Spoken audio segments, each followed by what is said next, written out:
Here from the Mike Martin's channel. Guys, I got a really interesting article I kind of want to cover with you guys. And it's kind of an offbeat housing crisis article. It deals with climate change, and I want to know what you guys think. I'm going to hold my opinions to myself. I kind of want to know what you guys think of this. And I've been covering the housing markets all over the Commonwealth / English-speaking world for a good many years now, and this one just popped up, and could it be just adding to fear?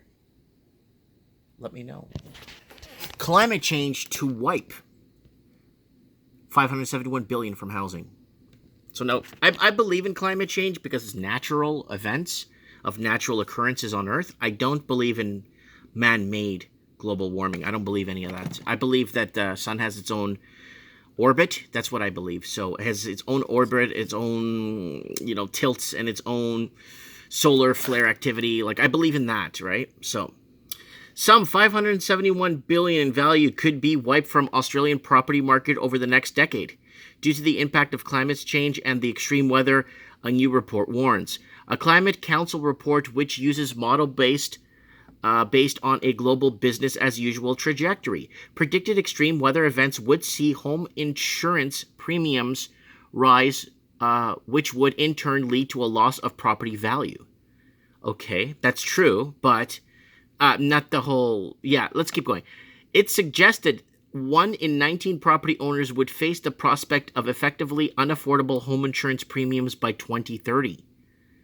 That's what they said about Florida in 1996, 97, that no one could afford home insurance there because of all the hurricanes and stuff, right? Over the past 5 years, the federal government has squandered opportunities like tackle climate change, putting Australian lives or well-being and the economy at risk, report states. The longer we delay swift, decisive action, the more it will cost the Australian economy. The report considered the economic impact of climate change on infrastructure and the property and agriculture sectors. Co-author Dr. Carl Mallon said they expected 571 billion market correction in the property sector to account for the fact that some of these properties are going to be hit so hard. This won't be the average effect, he said. There will be certain areas and suburbs and certain streets where these impacts will be felt very acutely. That means things like flooding effects we've seen in Townsville. It means that houses being burnt down, just like we saw on Black Saturday fires. The property research involves testing 15 million addresses in Australia against 6 extreme weather hazards: flood, coastal inundation, bushfire, windstorms, heat waves, and soil subsidence. The report found extreme weather events like heat waves and floods were also affecting agriculture and food production. On current trends, the climate change impacts are projected to reduce agriculture and labor productivity by 19 billion by 2030 and 211 billion by 2050 and 4 trillion by 2100, the council found. University of Melbourne economist and report co-author Dr. Tom said the productivity results were derived from a very sophisticated large dimensional global trading climate model. I've seen those models, guys, and I don't know. Yeah. A spokesman for the federal coalition's election campaign said the Morrison government shared people's concerns about climate change and safeguarding their futures. But you know what, guys? They're throwing this out there because the housing market is already in a huge crisis. And it's in huge dire straits with housing still to go another 40-50%. I think Sydney needs to go back 12 to 16 quarters of fake increases of phony asset bubbles inflating to the moon. Now they're going to have to figure something out. So why are they throwing this in the mix? I don't know.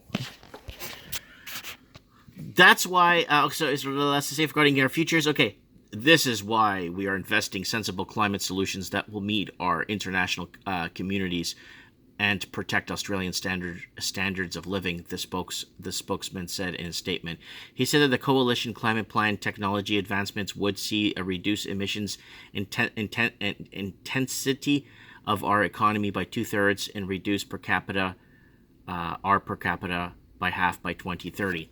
So there's a lot of rhetoric that was back from the early 90s and late 90s that I've been watching about global warming. They're trying to scrub from history, and they called it global warming. Now it's climate change, right? It's like Al Qaeda, then ISIS, then ISIL. So they got to kind of rechange the narrative every time, right?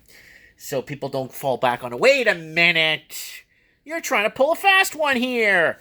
Well, this is what I'm going to leave this up for you guys to comment below. Yeah, this is a very interesting little piece of literature here, and I want to know what you guys think. I'm gonna hold back from because I think if they just made housing 3 to 4 times the average income, and then the more prestige properties 6-7 times the average income instead of 17-18 times, I think things would be a lot different. I think a lot of people would care for their communities more because a lot of people wouldn't be renting. I think a lot of people won't care because a lot of them are renters. They're like, what do I care if my place gets blown away? I'm renting. I'll just move to the next town over, or I'll move 2 towns to the west. I don't care.